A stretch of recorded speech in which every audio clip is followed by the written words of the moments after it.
드디어 2025년 7월 22일부터 단통법이 완전히 폐지되었습니다. 이제는 휴대폰을 바꿀 때 받을 수 있는 지원금 상한선이 사라지고 통신사들이 자유롭게 지원금 경쟁을 시작할 것으로 보이는데요. 그래서 오늘은 스마트폰 싸게 구입하기 위해 꼭 알아야 할 꿀팁들과 주의사항은 무엇인지 알려드리겠습니다. 휴대폰 바꾸러 대리점에 가면 무슨 말인지 잘 모르겠다는 분들, 휴대폰을 곧 바꿀 예정이신 분들은 오늘 영상 끝까지 시청하셔서 터무니없이 비싸게 구입하시는 일 없으시기 바랍니다. 시청하시면서 좋아요만 한번 꾹 눌러주세요. 구독, 좋아요, 알림 설정 콕콕. 안녕하세요. 생활 속 유용한 정보 희망지기입니다. 단통법. 정확하게 말씀드리면 단말기 유통구조 개선법이라고 하는데요. 휴대폰을 누구는 싸게 사고 누구는 비싸게 사는 것을 막기 위해 고객들에게 제공하는 지원금을 최대 얼마까지만 줘라 라고 정해둔 법입니다. 하지만 기대했던 것과는 달리 현실은 달랐습니다.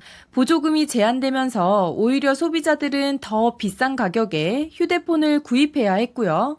성지 매장이라고 불리는 곳에서 싸게 살 수 있는 사람은 암암리에 싸게 사지만 어른들이나 정보에 취약하신 분들은 여전히 비싼 가격의 스마트폰을 구입할 수밖에 없었습니다. 결국 2025년 7월 22일부로 단통법은 폐지되었고요. 이제는 이동통신사에서 지원하는 보조금도 대리점에서 지원하는 추가 지원금도 제한 없이 줄 수 있게 되었습니다. 잘만 찾아보면 스마트폰을 싸게 살 수 있는 시대가 다시 온 것인데요.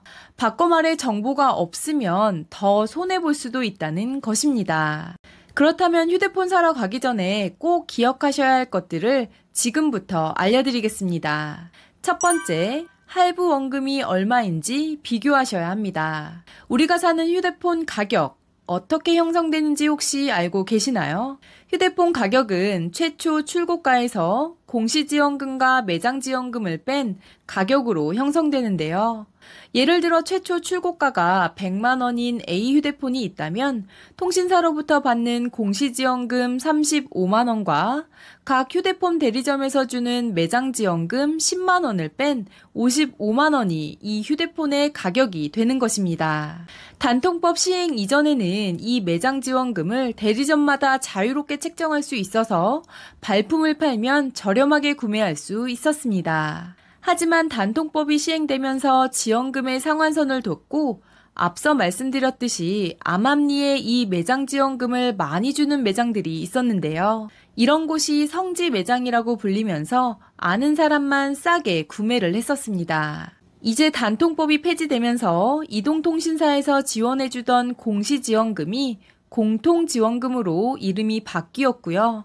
매장에서 지원해주던 추가 지원금도 상한 금액이 폐지되었는데요. 그래서 이제는 출고가에서 지원금을 뺀 나머지 실제 내가 내야 하는 가격만 비교해보시면 됩니다. 그게 바로 할부 원금이라는 것인데요.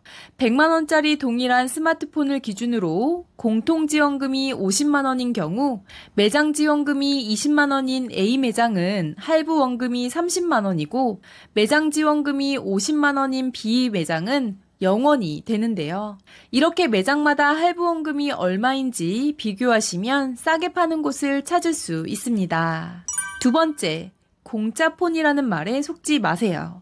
대리점에서 공짜로 드릴게요 해서 바꿨는데 요금제는 월 9만 원짜리이고 게다가 6개월 유지 조건이면 내가 매달 내야 할 통신비는 비싸지고 결국엔 공짜가 아닌 비싼 폰이 되는 셈인데요. 휴대폰을 새로 사실 때는 통신비가 얼마나 드는지도 고려해 보셔야 합니다. 세 번째, 2년 뒤에 휴대폰 반납하시면 50% 할인해 드릴게요 라는 말은 조심하셔야 합니다. 이건 반납 할인 제도라고 통신사에서 운영하고 있는 제도인데요. 2년 뒤에 휴대폰을 반납할 때 파손된 곳이 있다면 고쳐서 반납해야 하는데 배보다 배꼽이 더 클 수도 있습니다. 반납 할인을 자기 대리점에서만 특별히 요금 할인해주는 것처럼 말하고 소비자가 지켜야 할 주의사항에 대해서는 제대로 설명 안 해주는 곳은 거르시는 것이 좋습니다. 정리하면 구매하고자 하는 휴대폰 모델을 정하셨다면 최종 내가 내야 하는 기계값, 즉 할부원금이 얼마인지 매장마다 비교하시고 얼마짜리 요금제를 얼마 동안 써야 하는지도 정확하게 물어보셔야 합니다. 그래야 진짜 싸게 산 것인지 알 수 있는데요. 가능하면 종이에 적어달라고 하시고 여러 군데 비교해 보시는 것이 좋습니다. 또한 계약서에 이동통신사 추가 지원금이 제대로 적혀 있는지 확인하시고 할부 원금도 기록되어 있는지 꼼꼼히 확인하시기 바랍니다. 오늘은 단통법 폐지 이후 손해보지 않고 휴대폰을 사기 위해 꼭 알아야 할 정보에 대해서 알려드렸는데요. 오늘 영상 내용 꼭 기억해 두셨다가 현명하게 휴대폰 구매하시기 바라겠습니다. 이번 영상이 조금이라도 도움이 되셨다면 구독, 좋아요, 알림 설정 눌러주세요. 감사합니다. 희망지기가 광고해 드립니다. 아래 메일로 문의 주세요.